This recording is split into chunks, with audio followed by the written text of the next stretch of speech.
Oke, halo selamat malam sahabat berproses semuanya. Oke, nah sambil menunggu lebih banyak orang lagi yang join di live ruang berproses malam ini, mungkin teman-teman bisa sharing nih kondisi kalian selama PPKM yang ternyata baru aja diperpanjang gitu ya. Sampai tanggal 9 Agustus. Halo, selamat datang yang baru join. Thank you banget udah join di IG Live Ruang Berproses ya. Oke, nah sambil kita nunggu nih narasumber yang untuk datang, mungkin buat kalian yang sering nonton IG Live Ruang Berproses, mungkin kurang familiar kali ya dengan mukaku, karena aku juga baru join nih di Ruang Berproses. Jadi ini pertama kalinya aku membawakan IG Live di Ruang Berproses gitu. Nah, sambil nunggu narasumbernya datang, mungkin aku memperkenalkan diri terlebih dahulu. Aku Aya dari tim Ruang Berproses yang hari ini akan nemenin kalian nih selama live hari ini gitu. Nah, di live Ruang Berproses malam ini kita bakal ngomongin mental health awareness yang pastinya seru banget karena nanti juga akan ditemenin kan sama narasumbernya gitu. Jadi untuk teman-teman yang mau tahu nih tentang kesehatan mental itu apa, terus kenapa itu penting sih untuk diketahuin, dan kenapa mental health Indonesia ini kondisinya gimana nih di Indonesia gitu ya. Jadi pantengin terus aja gitu supaya kita bisa nambah pengetahuan bersama gitu. Oke, nah aku juga mau ngejelasin nih tentang narasumber kita malam ini. Nanti ada Kak Hana yang akan nemenin kita. Dia adalah seorang psikolog klinis, jadinya juga pasti kredibel banget nih untuk ngomongin tentang mental health awareness gitu. Nah mungkin untuk teman-teman nih ya, sambil kita nunggu Kak Hananya untuk join, kalian boleh nih sharing-sharing di IG Live kita untuk kondisi kalian seperti apa nih di masa PPKM ini. Karena kan baru diperpanjang ya PPKM-nya. Sebentar. Oke. Nah, sepertinya Kak Hana udah join nih. Jadi kita bisa invite Kak Hananya ya. Ditunggu ya teman-teman.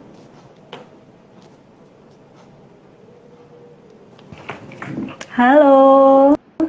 Kak Hana, selamat malam. Selamat malam. Halo Kak. Halo. Oke Kak, perkenalkan dulu ya. Mungkin kita udah ngobrol lewat WA, tapi belum pernah Iya. langsung. Iya benar. Dari Ruang Berproses. Thank you banget Kak Hana udah datang di IG Live malam ini dan mau sharing-sharing nih ke sahabat berproses gitu ya. Iya, thank you juga loh udah diundang buat ngobrol-ngobrol pada malam hari ini. Semoga bermanfaat ya nanti. Benar. Nah, semoga kita lancar terus nih ya Kak di IG Live malam ini gitu. Amin. Oke, nah mungkin sebelum kita mulai lebih lanjut nih Kak tentang IG Live kita malam ini, boleh perkenalkan diri dulu nih Kak Hana, mungkin dari identitas, terus sekarang kesibukannya apa aja, dan bergerak di bidang apa, terus gimana nih kondisi Kakak selama masa PPKM ya sekarang gitu. Oke, halo semuanya yang sudah pada join, thank you udah pada join pada malam hari ini. Thank you buat love-nya. Oke. Jadi kenalin, aku Hana Hadi Pranoto, seorang psikolog klinis. Boleh dipanggil Kak Hana, atau Mbak Hana, atau Cihana, apa aja senyamannya kalian gitu. Nah, kesibukannya sehari-hari aku kerja, dan juga aku berpraktek di beberapa platform baik online maupun offline. Nah, khususnya itu aku ada di beberapa platform, nanti ada kayak ada online maupun offline lah intinya gitu ya. Terus sibuknya biasa nanganin kasus kayak depresi, kecemasan.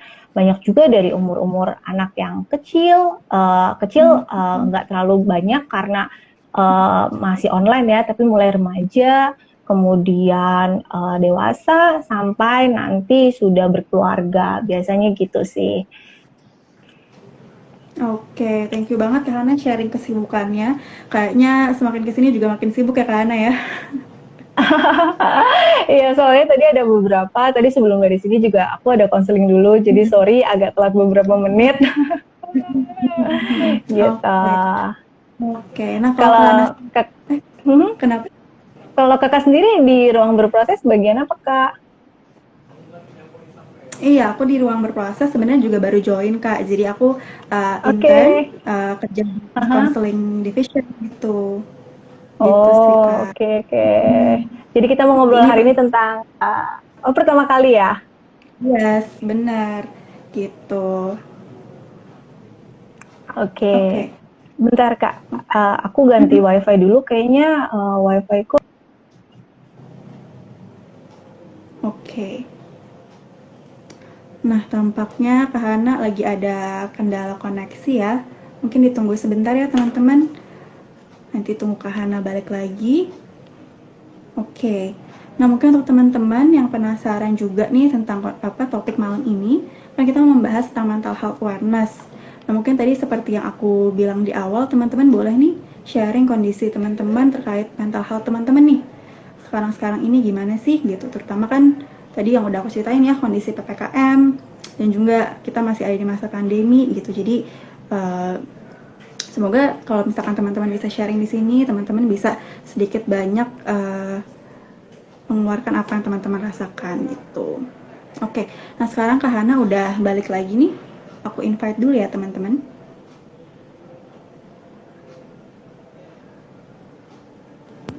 Oke.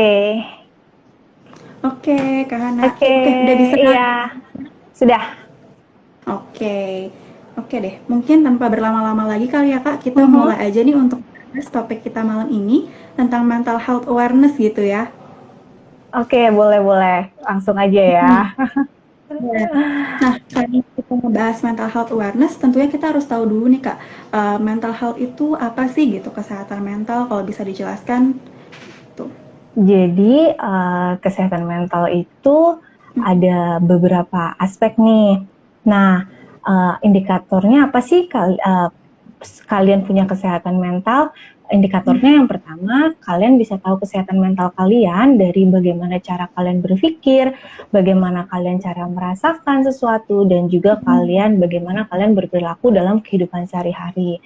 Nah, kesehatan mental itu uh, seperti ini ya, gradasi ya. Jadi dari yang bentuknya garis kayak gitu, kayak gradasi gitu, kayak spektrum. Jadi tidak ada yang misalnya betul semua, maksudnya ini kesehatan mentalnya jelek, ini kesehatan mentalnya buruk. Nah, dimana kalau orang yang punya kesehatannya mental yang baik, dia bisa menyadari apa sih potensi yang ada di dirinya, terus ketika dia berpikir, merasa, dan berperilaku, dia juga bisa mengatasi stres atau tekanan yang ada dalam hidupnya. Nah, selain itu dia juga bisa bekerjanya juga lebih produktif, terus dia juga bisa berkontribusi secara optimal, baik di lingkungannya mungkin seperti itu. Oke, Kira-kira berarti gitu yang sih, Kak. Oke, berarti mungkin dari jawaban Kak Hana sendiri yang aku bisa tangkap nih, kesehatan mental itu juga bisa dilihat dari cara kita berperasaan, berpikir, dan juga berperilaku gitu ya Kak. Dan Betul ketika banget, kita Kak. dan ketika kita sehat nih secara mental, kita cenderung juga bisa menangani tekanan, terus juga mungkin bisa apa ya berkontribusi gitu ya secara optimal ke berbagai kegiatan yang kita jalanin gitu ya. Oke. Iya. Nah, oke. Nah, ketika mungkin kesehatan mental itu sedang terdampak, biasanya perubahan-perubahan apa aja sih Kak yang bisa dirasakan seseorang gitu? Oke, ketika kesehatan mental kita terdampak, tentunya tidak lepas kita ada fisik, ada secara biologis, dan juga secara psikologis ya. Jadi ketika Oke. psikologis kita terdampak, tentunya secara fisik juga kita bisa terdampak. Contohnya apa sih? Coba kalau lagi stres atau Hmm. lagi galau, pasti mungkin ada yang sukanya tidur terus, ada yang Ya. kayaknya susah tidur, ada juga yang mungkin bawaannya pengen makan terus, ya kan? Jadi ada yang bawaannya pengen makan terus juga, ada yang bahkan nggak suka makan, ya kan? Jadi macam-macam efeknya yang terdampak, yang bisa kelihatan ya itu secara tanda-tandanya secara luar ya, secara fisik gejalanya, secara bagaimana. kita nafsu makannya, tidurnya, atau mungkin kita malas beraktivitas, kehilangan minat di berbagai hal kayak gitu, atau kita gemeteran, terus berkeringat. Jadi itu sih gejala-gejala fisiknya yang kelihatan gitu. Betul. Oke, berarti memang kesehatan mental sendiri kalau terdampak tuh sebenarnya kalau kita perhatikan lebih jauh tuh terlihat ya, mungkin dari pola hidup kita juga agak berubah gitu ya, Kak. Iya betul. Contohnya kalau kita lagi galau kan, habis putus cinta atau apa, pasti nggak mau makan atau terus-terusan misalnya jadi sakit kepala karena mungkin kebanyakan nangis atau apa kayak gitu. Oke. Nah, kalau dari sisi emosionalnya mungkin Kak, gimana kalau misalkan orang yang kesehatan mentalnya terdampak, apakah benar-benar bisa kayak sama rata gitu ketika semua orang kesehatan mental terdampak jadi lebih drop mungkin, atau ada juga orang yang lebih cepat bangkitnya gitu? Kalau bicara dari mentalnya sendiri, pasti setiap orang efeknya beda-beda ya. Demikian pula dengan tadi gejala fisik kan pun beda-beda. Jadi secara mental pun beda-beda. Ada orang yang tadi lebih cepat bangkit, ada orang yang tidak. Itu tergantung dari berbagai macam faktor. Karena kan kesehatan mental ini tidak hanya dipengaruhi oleh satu faktor tunggal saja. Jadi ada banyak faktor yang berpengaruh terhadap kesehatan mental. Faktor biologis, faktor psikologis, dan faktor sosial, kayak gitu. Nah, misalnya seseorang dari faktor biologisnya dia mungkin ada gangguan, misalnya kayak kalau kita tahu ada neurotransmitternya dan lain-lain. Nah, kemungkinan juga ada kesehatan mental itu juga dipengaruhi, misalnya toh yang gampang kalau lagi sakit juga pasti mungkin jadi bad mood atau jadi sedih misalnya gitu. Terus dari psikososial, misalnya nggak punya teman atau apa, nggak ada social support, itu kan juga bisa mempengaruhi kesehatan mental kita ya Kak. Nah, kita itu terkait dengan bangkitnya juga itu berbeda-beda tiap orang. Ada yang cepat, ada yang lama. Tergantung dari seberapa tangguhnya dia, seberapa dia mau untuk keluar dari mungkin ketidaknyamanannya itu. Gitu. Oke. Wah, ini banyak banget nih Kak informasinya yang aku juga baru tahu. Jadi faktor-faktor itu juga penting banget ya untuk kesehatan mental kita gitu, dan saling berinteraksi juga ya Kak faktor-faktor tersebut ya. Iya betul, saling berinteraksi. Jadi nggak bisa kita misalnya bilang aku stres nih cuma gara-gara ini faktor tunggal ini. Misalnya aku putus cinta misalnya gitu, kan nggak gitu. Pasti ada faktor-faktor lainnya. Misalnya mungkin dia kehilangan sebenarnya social support, secara psikologis dia merasa kesepian kayak gitu, yang akhirnya mempengaruhi kesehatan mentalnya dia. Ketika dia kena bencana juga mungkin secara fisiknya dia kena jadi nggak sehat, apalagi terutama sekarang kayak di pandemi, mungkin secara fisiknya ketika terpapar dengan sakit COVID mungkin secara fisiknya terkena gitu kan, akhirnya mempengaruhi dengan kesehatan mentalnya juga gitu. Oke. Dari tadi Kak Hana menjelaskan ada satu poin penting juga nih yang perlu kita highlight ya, tentang perbedaan individual kali ya Kak, karena tadi Kak Hana juga bilang efeknya di semua orang tuh berbeda-beda gitu ya. Iya betul, jadi sometimes kadang kita lihat ya, misalnya kita kehilangan, misalnya terkena ada musibah, buat orang yang mungkin kehilangan orang tua misalnya, dia bisa berduka sangat lama misalnya gitu. Tapi di beberapa momen ketika dia ditinggalkan orang tuanya, dia jauh lebih bisa bangkit kayak gitu dari perasaan berdukanya itu. Jadi setiap orang kan nggak sama kayak gitu. Betul. Oke. Nah, kembali lagi nih Kak di topik kita mental health awareness. Mungkin aku juga mau gali nih kayak dari pengalaman-pengalaman Kakak gitu ya sebagai psikolog klinis. Gimana sih menurut Kakak perkembangan tentang kesadaran mental health di masyarakat Indonesia gitu Kak? Kondisinya di negara kita gitu. Oke, kalau di Indonesia sendiri ya, apalagi saya ngerasain sih sejak pandemi ya, dimana semuanya harus online, itu mental health awareness itu jauh meningkat drastis sih. Nah, terutama ini nih sasarannya adalah anak-anak generasi mungkin milenial atau nanti anak-anak yang masih remaja kayak gitu kan. Jadi generasi kaum muda yang mungkin sudah lebih familiar dengan teknologi, dia lebih bisa memiliki mental awareness karena aksesnya jauh lebih mudah di Instagram, di platform-platform, salah satunya kan di ruang berproses ini kan, kayak gitu.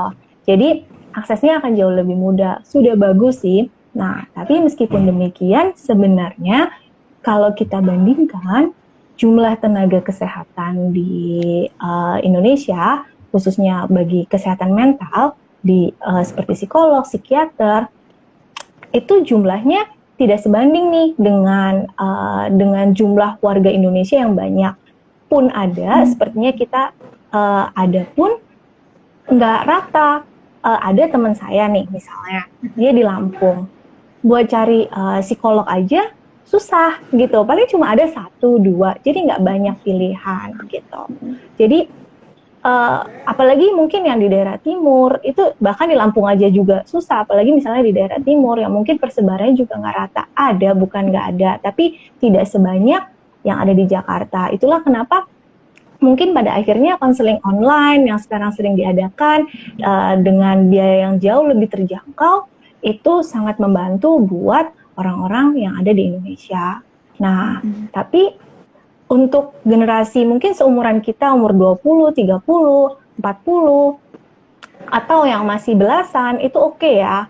Nah, gimana sama yang lebih tua, yang mungkin sulit untuk cari aksesnya, kayak gitu kan. Nah, ini juga tantangan tersendiri buat kita untuk meningkatkan kesehatan mental di generasi yang lebih tua dibandingkan kita, gitu. Oke, berarti dari yang Kak Hana jelasin tadi, sebenarnya kalau mau dilihat perkembangan tentang awareness mental health ini, terutama di generasi yang lebih muda tuh sebenarnya cukup meningkat gitu ya Kak, karena ada sosial media gitu, jadi sharing ilmu tuh lebih mudah gitu untuk banyak kita tahu. Cuman di sisi lain, ironisnya ternyata tenaga kesehatan mentalnya juga mungkin nggak sebanyak itu, jadi akses mereka ke kesehatan mental juga bisa dibilang cukup terbatas kali ya Kak?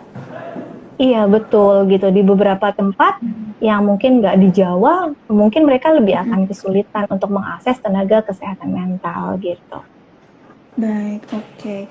Nah, kalau ngebahas tentang perkembangan nih dari mental health awareness itu sendiri, kan kita udah tahu nih ya tentang mental health awareness. Cuman dengan adanya peningkatan ini, adakah dampak positif maupun negatifnya gitu Kak untuk kita nih yang sudah punya awareness? Ya, dampak positifnya tentunya ada ya Kak ya. Contohnya kita akses kan pasti lebih mudah nih, lebih mudah akses untuk misalnya kita mau konseling online dan lain-lain. Terus stigma kita kalau pergi ke misalnya berkonsultasi dengan psikolog, psikiater atau mencari bantuan profesional, mungkin stigmanya tidak sejahat dulu gitu ya. Dulu kalau misalnya kita mau cari psikolog, mungkin dibilangin ya, lu kayak gila aja sih pergi ke psikolog gitu kan, masalah gitu aja ngapain sampai pergi ke psikolog. Nah, di sini kadang-kadang kita juga meremehkan bahwa masalah orang itu jauh lebih ringan dan bukan apa-apa, padahal kan nggak boleh disamakan ya, balik lagi tadi. Nah, terus mungkin dengan adanya berbagai platform online yang mudah diakses, itu lebih gampang untuk kita menjangkau ini mental health kita, untuk lebih meningkatkan mental health kita. Nah, di satu sisi sayangnya kadang-kadang nih ada self diagnose ya Kak ya. Jadi kita jadi suka mendiagnosa sendiri, nggak suka makan, terus kayaknya lemes, susah, lagi stres, lagi terkena musibah, mungkin gagal masuk perguruan tinggi, atau misalnya tadi masalah hubungan relasi sosial dengan teman, dengan pasangan, dan lain-lain, langsung bilangnya, aduh saya depresi nih gitu kan, aduh saya bipolar nih gitu kan, mungkin yang lainnya saya tim bipolar nih. Langsung mereka lebih gampang karena informasinya gampang didapat, tinggal googling sedikit, langsung keluar deh itu diagnosanya gitu, 10 menit kelar. Padahal nggak segampang itu buat negakin diagnosa, kita butuh serangkaian pemeriksaan yang harus dilakukan oleh profesional gitu. Oke, nah berarti aku mau kupas satu-satu nih ya. Tadi kan Kak Hana udah ngejabarin tentang dampak positif dan juga dampak negatifnya. Kalau positifnya tentu ya, orang-orang mungkin jadi lebih banyak gitu ya Kak, acceptance-nya terhadap kondisi kesehatan mental gitu ya, dan lebih Iya. mungkin lebih aware untuk mencari bantuan gitu. Iya, betul. Jadi kita juga karena banyak edukasi ya, edukasi-edukasi dari mungkin postingan yang mungkin kalau kamu misalnya lelah atau misalnya butuh teman untuk bercerita atau kamu lagi susah dan nggak tahu harus kemana, atau ketika kamu sudah bercerita dan kamu sepertinya nggak bisa mengatasi, ayolah coba ke profesional. Itu kan juga pasti lebih meningkatkan kan, kayak gitu. Lebih kampanyenya lebih jauh lebih banyak lah kayak gitu. Oke, betul. Berarti itu memang tak terlepas juga dari apa namanya bantuan dari tadi ya, medsos itu bener-bener kayak berpengaruh banget sih ya Kak terhadap penyebaran Iya, ilmu-ilmu kesehatan mental gitu ya. Oke, iya, nah kalau dampak negatifnya nih tadi udah disebut salah satunya yang paling mungkin berdampak ya self diagnose itu ya Kak. iya. Oke, Dikit-dikit nah mungkin nanti boleh tahu-tahu depresi gitu. mungkin boleh dijelasin nih ke teman-teman, apa sih self diagnose itu dan kenapa sih itu sebegitu berbahayanya nih untuk orang-orang yang mungkin bahkan di luar dunia psikologi gitu ya, bahkan udah bisa diagnosis sendiri gitu kan, kenapa itu berbahaya gitu. Ya, jadi self diagnose itu adalah kita mendiagnosa diri kita sendiri. Kita memiliki ciri-ciri tertentu, kemudian kita mencari tahu kita sakit apa yang terjadi dengan diri kita. Tujuannya baik sebenarnya ya kan. Tujuannya awalnya baik, kita pengen tahu sebenarnya apa sih yang terjadi sama kita, kenapa ini bisa terjadi. Nah, tapi akhirnya kita melakukan kesimpulan, oh saya ini depresi. Yang ada pada akhirnya kita jadi melabel diri kita bahwa oh saya adalah orang yang depresi, oh saya adalah orang bipolar kayak gitu, oh saya adalah orang borderline dan lain-lain yang sangat populer itu kan. Saya punya kecemasan dan justru malah itu jadi di label tanpa adanya maksudnya diagnosa dari profesional. Sedangkan pada kenyataannya bahwa profesional pun membutuhkan serangkaian pemeriksaan sehingga bisa menentukan diagnosa itu. Kenapa itu berbahaya, jelek? Karena bisa saja diagnosa yang kita berikan kepada diri kita itu salah gitu. Contohnya seperti kayak kita deh, oke, kita lagi flu, lagi pilek, lagi batuk. Kemungkinan bisa apa? Flu biasa, atau mungkin kita bisa jangan-jangan kita terpapar dengan COVID, ya kan? Nah, untuk itu kita apa? Kita butuh pemeriksaan yang tepat. Kita harus cek lab. Sama dengan psikologis. Di psikologi juga perlu dengan serangkaian pemeriksaan, dengan alat-alat tes psikologi, dengan observasi, wawancara, seperti itu. Oke, berarti yang terutama nih highlight dari Kak Hana tuh sebenarnya adalah label itu ya Kak, yang bisa saja kita berikan ke diri sendiri gitu ya. Betul, karena kan Kak sebenarnya diagnosa itu bukan seperti label yang dibawa seumur hidup, ya. Jadi diagnosa yang diberikan oleh profesional pun terlepas bukan self diagnose lagi ya, diberikan oleh profesional itu bukanlah label yang dibawa seumur hidup. Itu adalah kondisi kita saat ini gitu. Jadi kalau kondisi kita saat ini otomatis bisa aja dong dia berubah untuk kedepannya, bisa aja tahun depan kondisinya sudah nggak sama. Ini sama kayak penyakit sakit fisik kita. Misalnya kita didiagnosa adalah flu. Oke, diagnosa dari dokter, kamu sakit flu. Tapi apakah flu itu menjadikan kita adalah orang dengan flu sepanjang tahun, sepanjang hari hingga akhir hayat? Kan tidak juga. Kayak gitu. Jadi bisa aja flu ini menjadi lebih baik kan setelah diobati. Demikian juga diagnosa. Sebenarnya diagnosa itu kan dikeluarkan oleh para profesional untuk membantu mereka dalam memberikan treatment atau pengobatan yang tepat. Kalau flu ya dikasihnya obat-obat yang sesuai untuk flu, bukan obat-obat buat sakit perut gitu. Nah, diagnosa juga sama diberikan oleh profesional untuk mereka memberikan treatment yang tepat. Harus apa sih dia kayak gitu, harus diapakan gitu, harus apa yang dia lakukan supaya keadaannya jauh lebih membaik gitu Kak. Betul. Oke, nah tadi ada satu poin penting juga nih yang di-highlight ya, kalau misalkan diagnosis dari profesional, ketika dia ngasih diagnosis kan biasanya dibarengin dengan treatment gitu. Nah kalau kita melakukan self-diagnose, kan treatmentnya juga kita nggak bisa ngelakuin sendirian gitu ya. Jadi mungkin itu Iya, juga satu self-diagnose tuh jangan sampai dilakukan gitu ya. iya betul Kak, karena kan juga karena diagnosanya, kita cuma dapat diagnosa, padahal kan sebenarnya diagnosa itu mau buat apa sih, bisa diapakan sih, apa yang masih bisa diberdayakan dari orang ini, supaya tadi gradasinya dari yang dia mungkin keadaannya buruk, lebih bisa berfungsi secara optimal, kayak gitu. Betul, betul, betul. Ya, label yang kita sematkan ke diri sendiri karena self diagnose itu mungkin seringkali juga jadinya mempengaruhi kita gitu gitu ya Kak, mungkin Mempengaruhi dari perilaku kita. gitu. Nah, Ya, contohnya sama kayak kalau kita nge-label kayak anak kecil, kamu nakal banget sih. Nah, ah, label anak nakal yang diberikan kepada anak itu otomatis nanti akan menjadi seperti oh ya udah saya ini anak nakal kayak gitu. Jadi akan terbawa terus bahwa saya anak nakal atau saya anak bodoh gitu. Nah, demikian juga bahwa kita kalau diagnosa saya punya kecemasan nih, nanti presentasi dikit-dikit nggak bisa, orang saya cemasan kok. Iya, nggak bisa karena memang saya nggak bisa ngomong di depan umum. Terus misalnya mau keluar atau kemana nggak bisa, saya lagi depresi gitu kan. Padahal kan itu bukan sebuah hal yang bisa untuk dijadikan alasan ya, bahwa asalkan kita mau berusaha, maksudnya memang ada saat-saat tertentu, bukan kita menganggap depresi ringan kayak gitu, lu aja nggak mau, males kayak gitu.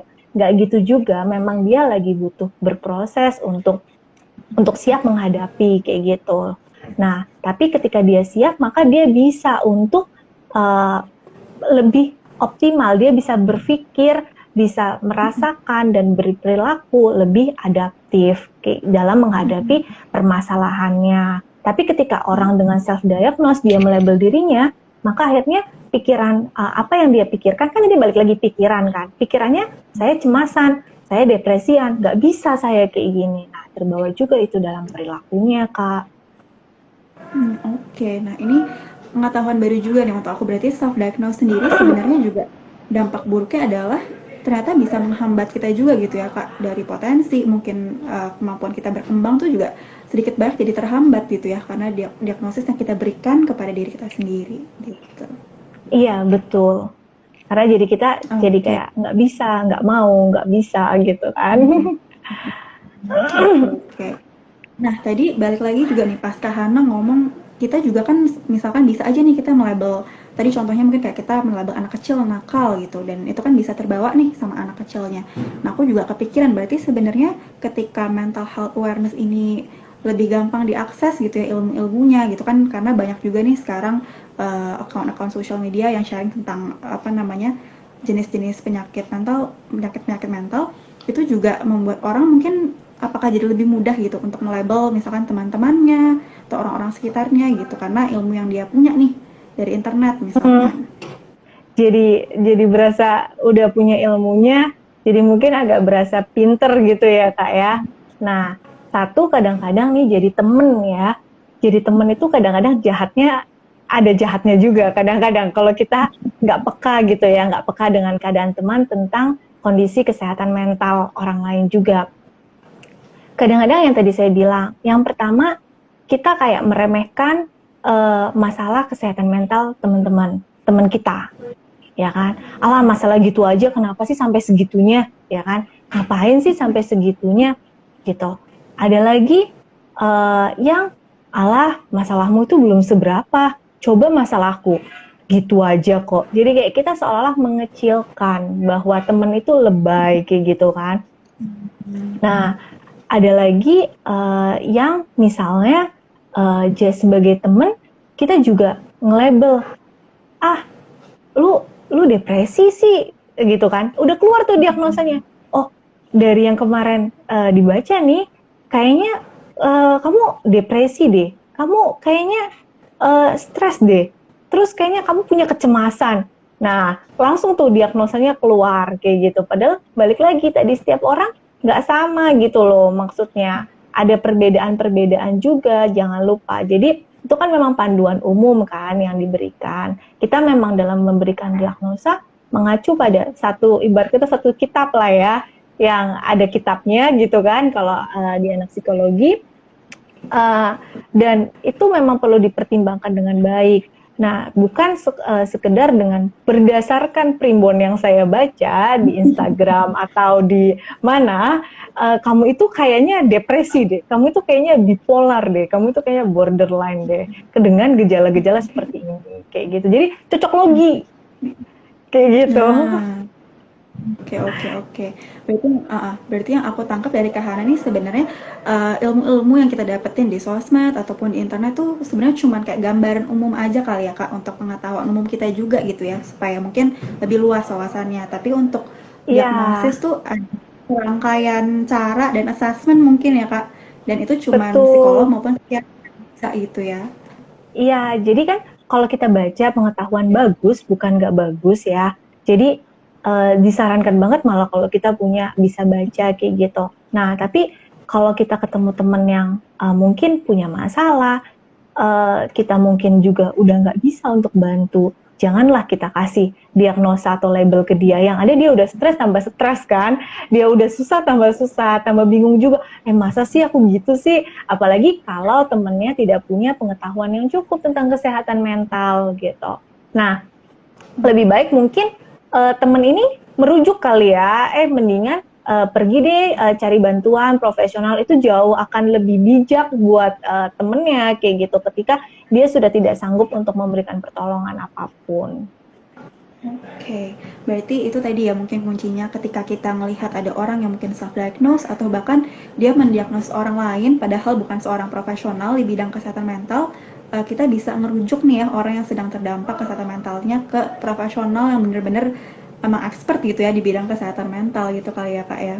Iya betul, kan sekarang banyak kan, tunjukin lah maksudnya, coba akan lebih sangat membantu lah ketika kita menunjukkan, coba deh ke sana, aku kenal dengan ini, atau temanku pernah kok ke sini dan rasanya itu membantu. Itu kan jauh lebih melegakan daripada kita sekedar mendiagnosa kayak gitu temennya. Terus kalau udah didiagnosa memang harus gimana? Apa yang bisa dilakukan kalau udah kayak gitu? Kan nggak ada yang bisa dilakukan juga gitu. Oke. Nah, mungkin untuk ngingetin teman-teman juga nih yang nonton, kalau misalkan mau bertanya ke Kak Hana, boleh banget ya. Jadi bisa kirim pertanyaan ke komen atau pakai fitur send question gitu. Nah, cuman sembari kita nunggu pertanyaan nih Kak, aku juga mau nambah pertanyaan nih, karena juga penasaran. Boleh, boleh. Kalau kan Kak Hana bilang mungkin cara kita tuh bisa aja nih mengajukan misalkan bantuan profesional gitu ya ke orang-orang terdekat kita yang misalkan lagi terdampak kesehatan mentalnya gitu. Nah, selain itu adakah cara lain gitu Kak yang bisa kita lakukan nih untuk membantu atau menghadapi dan menangani teman atau orang-orang terdekat kita yang sedang mengalami atau terdampak kesehatan mentalnya gitu. Oke, cara yang paling gampang kalau kita juga nggak tahu kita mau merujuk kemana, karena belum tentu kita juga tahu kan kita harus rujuk kemana. Cara yang paling gampang, paling simple adalah dengerin buat dia, ada buat dia gitu. Jadi dengerin tanpa menghakimi. Jadi dengarkan dia, apa keluhannya, jangan menghakimi dia, jangan menilai bahwa permasalahan kamu cuma segitu, kenapa sih harus gitu? Terus kalau enggak kadang-kadang kita yang asik cerita sendiri, iya sama, aku juga ada cerita gitu. Nah, terus dia yang malah cerita kan, justru kalau orang ibarat kata lagi stres, lagi mungkin kesehatan mentalnya kurang baik, karena dia mungkin kan bisa saja karena berbagai hal kan, bisa karena bencana itu maksudnya bencana alam ya, maksudnya lagi dirundung kesusahan lah bahasanya gitu kan. Itu kan mungkin dia butuh seseorang untuk bercerita sebagai ventilasinya. Udah ngap, coba deh dibuka jendelanya supaya dia dapat udara segar. Nah, cara dia dapat udara segar, cara mungkin dia untuk merefresh, membagi bebannya, mungkin dengan cerita sama kita. Mungkin masalahnya nggak selesai ya, mungkin masalahnya nggak akan selesai, tapi secara emosional mungkin dia akan merasa lebih lega. Dengan merasa lebih lega, merasa lebih tenang, nah itu dia juga bisa terbantu. Apa yang bisa dilakukan? Dengan lebih tenang, dia bisa berpikir ke depannya, apa sih yang harus saya lakukan, apa sih yang mungkin kemungkinan apa yang masih bisa saya lakukan. Jadi dengarkanlah teman kalian kalau misalnya lagi ada punya permasalahan, ada punya isu kesehatan mental, dengerin aja kok. Dengarkan ya, bukan cuma dengar, tapi mendengarkan, itu berbeda gitu. Oke. Oke, berarti yang tadi perlu di-highlight tuh adalah mendengarkan, tapi juga jangan dibarengin dengan menghakimi gitu ya, Kak. Jangan Iya, sampai malah kita betul. juga ngomongnya, terus teman kita jadi malah lupa ceritanya gitu ya. Iya. Kadang kan sering kan, kayaknya ini senasib sepenanggungan nih. Nah, terus mulailah keluar ceritanya gitu. Justru temen yang mau diceritain malah nggak tambah lega, tambah susah karena dapat cerita dari temennya lagi. Benar, benar, benar, benar. Oke. Nah, kalau gitu, aku juga pengen tahu nih Kak, tentang tadi kan kita udah ngebahas ya mental health awareness di Indonesia, katakanlah juga mengalami peningkatan gitu. Nah, cuman kalau dari pengalaman Kakak nih, masih ada nggak sih Kak stigma-stigma tentang mental health gitu ya, yang pernah Kakak lihat gitu dan mungkin Kakak rasakan juga gitu dan kebanyakan itu terjadi karena apa gitu? Stigma-stigma itu Oke, masih ada. Gitu. stigma ya. Kebanyakan stigma itu menempel karena orang itu merasa bahwa apa ya, masih belum, satu memang belum punya mental awareness yang baik. Jadi contohnya nih, salah satu baru-baru ini misalnya salah satu ada cerita bahwa dia punya isu kesehatan mental. Jadi dia orangnya panikan. Jadi dia bisa terkena, maksudnya serangan panik sewaktu-waktu di tempat kerjaannya karena memang load pekerjaannya banyak. Kemudian datanglah orang ini berkonsultasi kepada saya, kemudian dia cerita dan ternyata bos atasannya ini dia langsung kayak maksudnya kayak mengkambing hitamkan bahwa karena kamu punya isu kesehatan mental maka kamu tidak produktif. Gitu kan juga sebenarnya tidak sangat tidak empati sekali ya, bahwa dia sebenarnya juga tidak ingin dengan kondisi seperti itu. Nah, stigma-stigma ini yang bahwa orang dengan kesehatan mental yang buruk seringkali dibilangnya sakit, ya kan? Sakit juga, sakit. Kamu tuh sakit, padahal kadang-kadang stigma-stigma ini, maksudnya padahal orang dengan kesehatan mental yang buruk belum tentu dia sakit. Makanya kita sebut bukan sakit jiwa kan, bukan sakit apa, tapi gangguan, lagi terganggu, bukan sakit. Tapi stigma-stigma di masyarakat bahwa orang yang punya kesehatan mental itu ini dia sakit, lagi nggak bisa ngapa-ngapain nih. Kalau sakit kan konotasinya kayak dia nggak bisa produktif karena gitu, karena udah sakit ya udah kayak gitu. Padahal ini lagi terganggu, dan mungkin terganggunya ini bisa diatasi, disiasati ketika mungkin sosial supportnya mendukung dan lain-lain gitu kan. Oke, Gitu. berarti memang stigma-stigma apa gangguan mental ini tuh datang karena mungkin mental health awareness juga yang masih kurang gitu ya Kak. Karena Betul, ketika karena mungkin iya ya, lanjutkan karena nih Kak. mental health awareness, iya ya, karena mental health awareness-nya mungkin kurang ya di antara orang-orang gitu juga. Terus mungkin memang nggak mudah ya buat kita ngubah pemikiran orang gitu kan, buat ningkatin awareness seseorang itu nggak mudah, apalagi setelah sekian lama mungkin kita jarang, mungkin kurang aware dengan kesehatan mental, tapi sekarang kemudian beberapa tahun belakangan ini mental health awareness lebih banyak dikampanyekan, dan itu kan orang kayak banyak orang yang terutama sih mental health awareness itu yang agak susah itu yang di daerah mohon maaf yang mungkin kurang terjangkau oleh teknologi kayak gitu, yang masih banyak hoax tertentu gitu loh. Tadi yang sakit itu juga banyak hoax yang akhirnya membuat orang punya stigma kayak gitu. Kalau mental health awareness mungkin nular atau apa gitu, atau nanti iya kan dibilang, maksudnya ada yang bilang tuh, ada yang mungkin takut dibilang aib dan lain-lain gitu, padahal enggak kayak gitu. Oke, nah Kak, ini seperti ada penonton kita nih yang bertanya ya, aku kasih kesempatan nih. Dari pertanyaannya, dia bertanya, untuk mengatasi gangguan mental, bisa melalui pendidikan atau agama? Lebih efektif yang mana nih antara kedua hal tersebut gitu? Uh, Jadi, nah ini juga ya, stigma agama itu juga kenceng banget kayaknya. Kalau kamu punya gangguan kesehatan mental, itu karena kamu kurang ibadahnya. Atau karena kamu kebanyakan dosanya. Jadi udah kayak panitia penjaga surga gitu kan, tahu gitu. Padahal betul, agama itu memang berpengaruh ya Kak. Maksudnya agama itu dapat mendukung kesehatan mental kita, tapi dia bukan faktor penyebab tunggal dan utama, maksudnya dalam kesehatan mental seseorang gitu kan.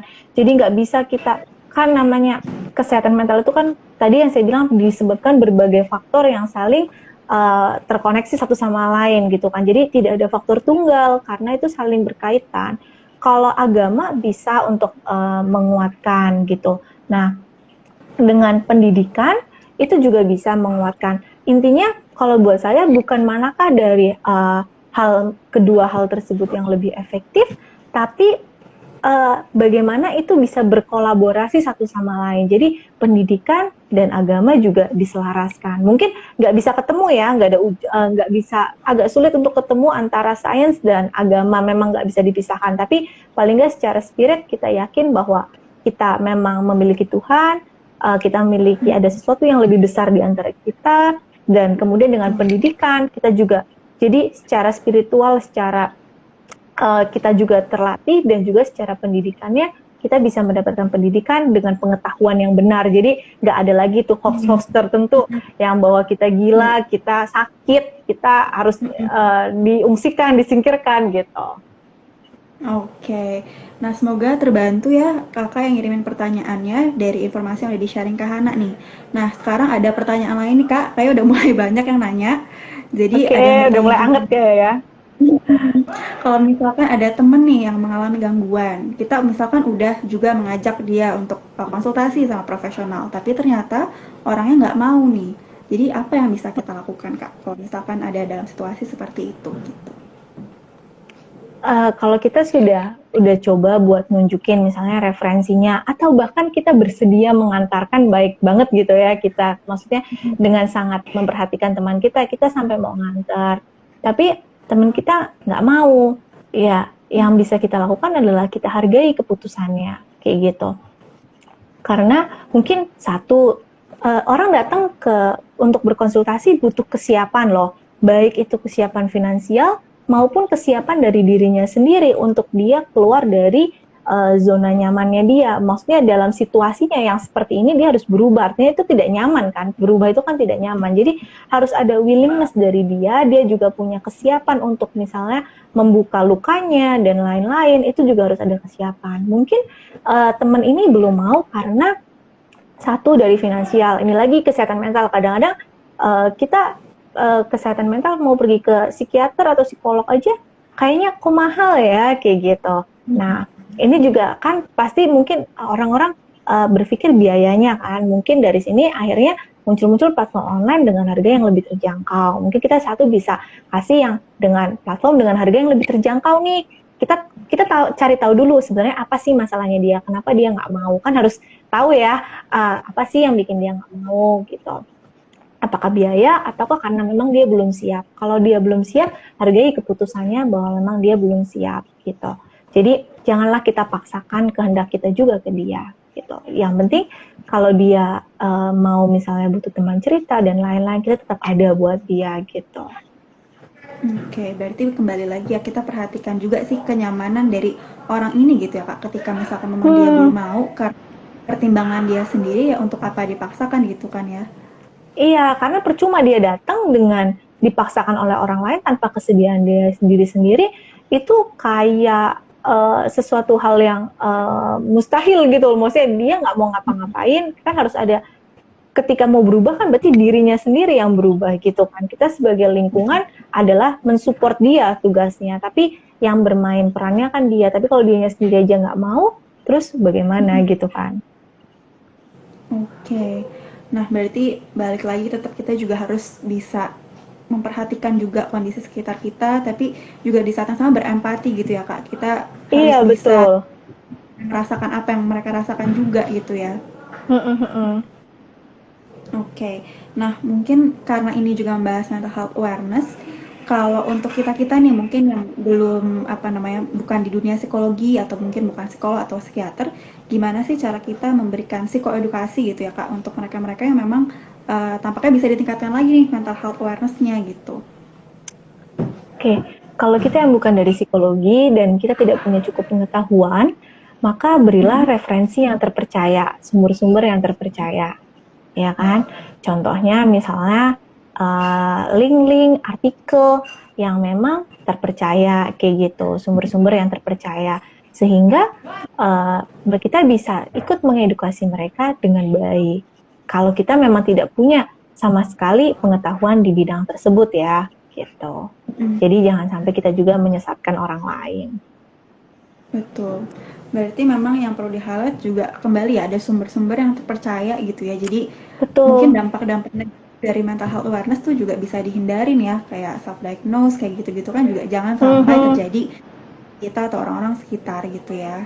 Ya mungkin kasih Instagramnya ada nih ruang berproses kayak gitu ya kan bisa. Ini maksudnya lebih akan jauh lebih terpercaya ketika seseorang daripada membaca kayak artikel yang nggak jelas sumbernya dari mana. Tapi ketika itu yang ngomong adalah psikiater atau psikolog, mungkin kan akan jauh lebih kredibel gitu ya, lebih valid gitu bisa kita percaya. Oke.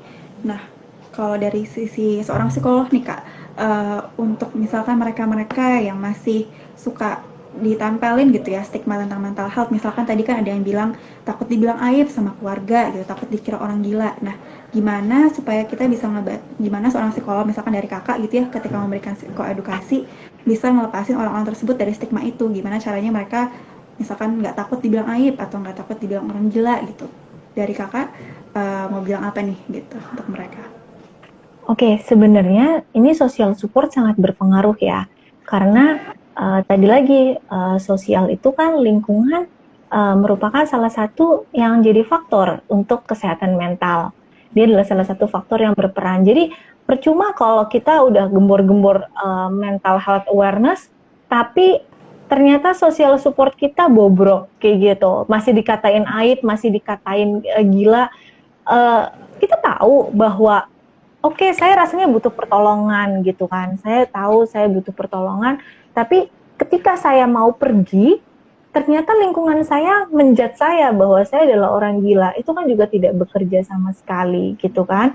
Nah, tapi ada kalanya bahwa saya sering bilang bahwa orang lain boleh berkata apa aja, orang lain boleh beropini apa aja karena kita tidak bisa kan, maksudnya untuk menuntut bagaimana dia harus berperilaku, bagaimana dia harus bersikap, berespon kayak gitu. Tapi kita bisa menentukan apa yang bisa kita lakukan, apa yang kita mau respon terhadap perlakuan mereka.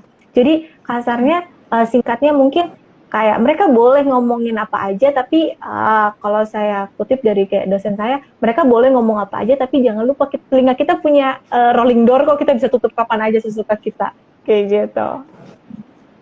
Berarti mungkin poin pentingnya tuh kita nggak bisa ya kontrol orang lain tuh mau ngomong apa, mau ngatain kita apa tuh kita nggak bisa gitu ya karena itu orang lain. Tapi diri kita sendiri nih Iya, mau keputusan apa itu kita bisa kontrol iya. gitu ya. Kalau kamu sudah merasa butuh, kalau kamu sudah merasa memang perlu untuk bertemu dengan seorang profesional, jangan ragu kayak gitu. Karena kesehatan mentalmu jauh lebih penting daripada omongan netizen. Nah, I see, betul betul. Dan yang aku tangkap juga ya Kak, ketika mungkin kita terlalu banyak fokus dengan omongan orang gitu, yang bahkan negatif gitu ya Kak, kita yang mungkin akan lebih memperburuk kondisi kesehatan mental kita sendiri gitu ya. Jadi nggak akan Iya, memperbaiki apa-apa. betul. Karena bahkan kalau kita nggak mau kita terus-terus menunda, bahkan mungkin kita bisa semakin terpuruk kan, nggak keluar-keluar Nah, dari permasalahan itu. Nanti ketemu dengan beban lain, akhirnya ya susah kayak gitu untuk keluarnya, jauh lebih susah. Oke. Nah, berarti kembali lagi ya, tadi misal kita bisa balik lagi ke awal, ketika kita menyadari kita butuh bantuan, mungkin kita bisa cross check juga gitu ya, gimana kita berperasaan, gimana kita berperilaku dan berpikir gitu ya, ketika kita sudah merasa ada yang mungkin mengganggu atau mungkin berbeda, mungkin itu kita bisa cross check lagi nih, kita perlu atau enggak gitu ya. Iya, seberapa seberapa misalnya hal itu mengganggu kita. Ada orang-orang yang mungkin contohnya misalnya anak-anak kuliahan deh, apalagi sekarang lagi uh, sekolah dari rumah semua gitu kan, kuliah dari rumah, sekolah dari rumah.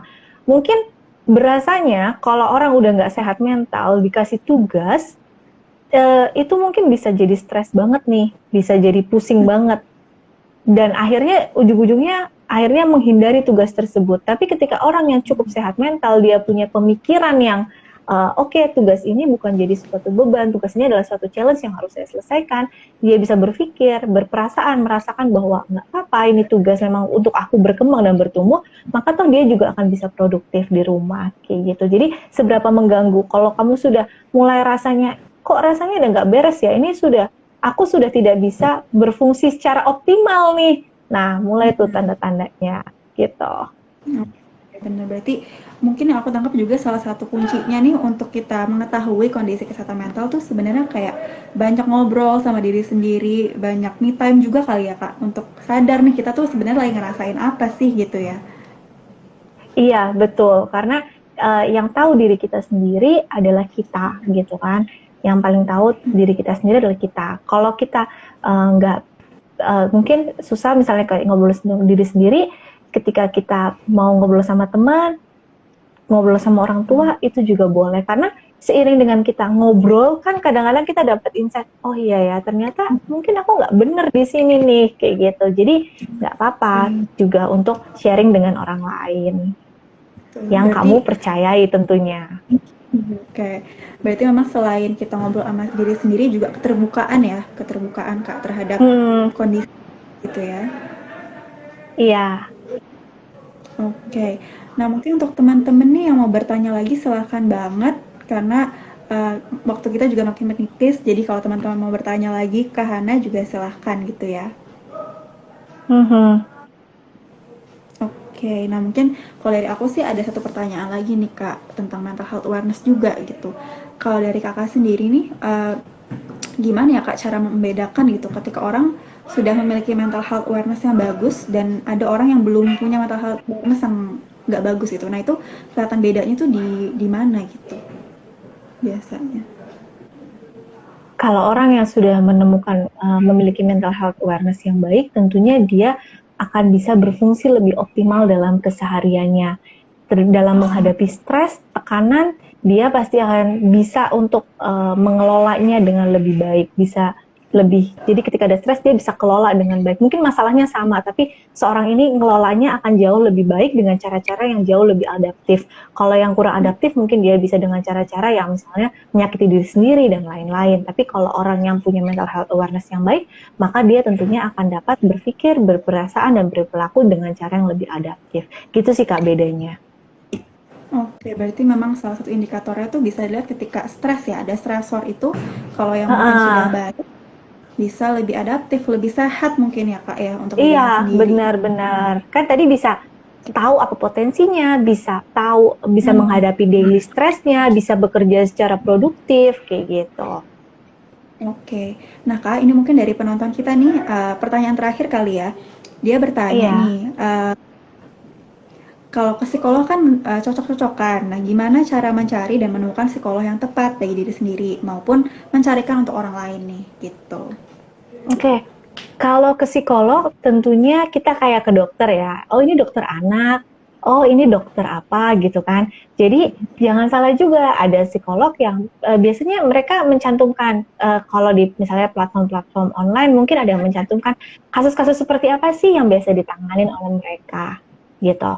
Jadi kesesuaian dengan orang itu kayak gitu. Dan selain itu caranya mungkin ya kecocokan dengan di situnya. Ada juga yang mungkin memeriksa ke medsosnya, dia sering buka konten apa sih kayak gitu kan. Kalau yang mungkin udah jauh lebih terkenal, oh mungkin dia suka konten ini, dan konten itu kita bisa search dia seperti apa psikolognya, kayak gitu.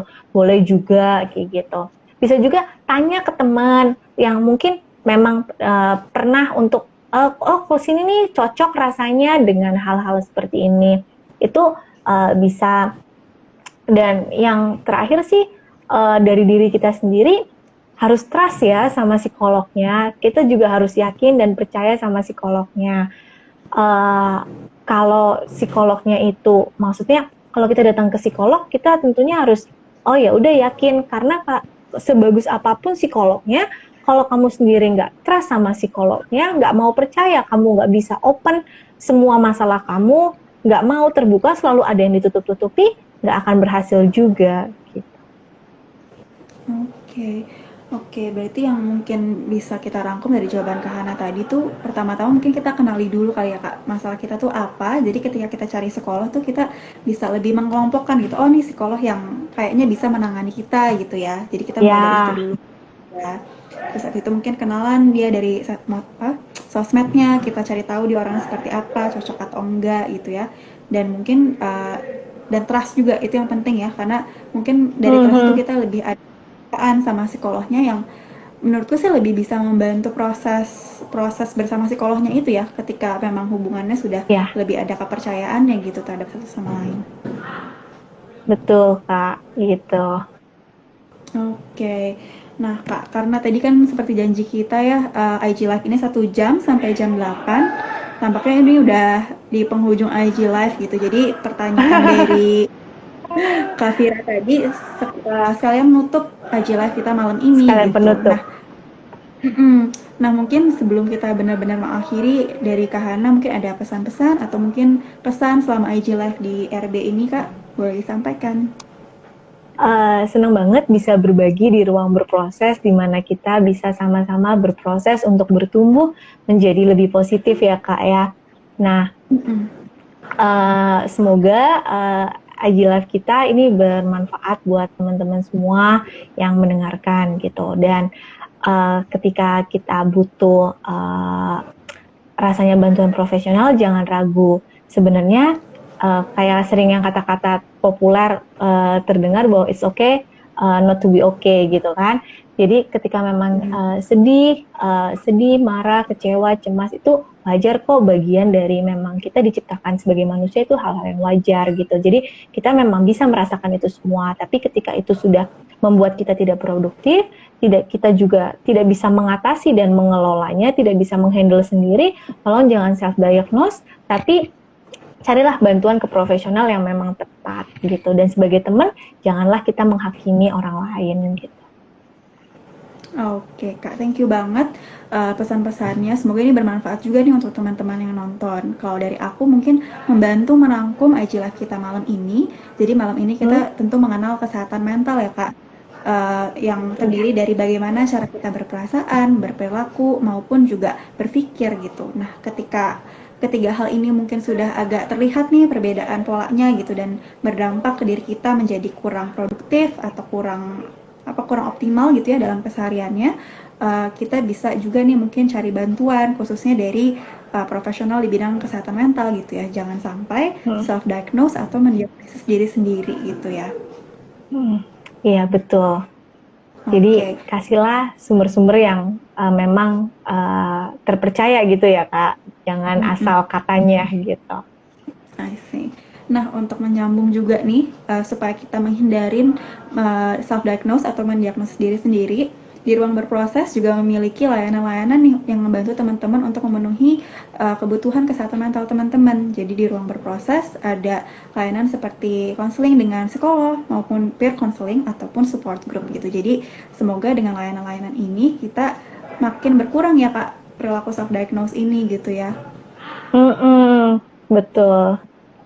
Oke, dan untuk acara-acara lainnya dari ruang berproses seperti IG Live atau webinar, kalau mau lihat, teman-teman mau lihat update-nya, silahkan cek di Instagram ruang berproses.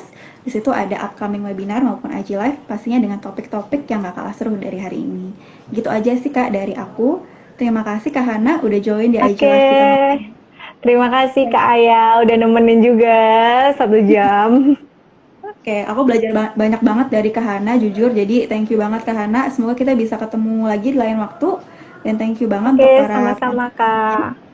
semoga bermanfaat. Terima kasih. Oke, Terima kasih yang udah join. oke, aku end ya. Thank you Ya, Kak. stay safe everyone. Thank you.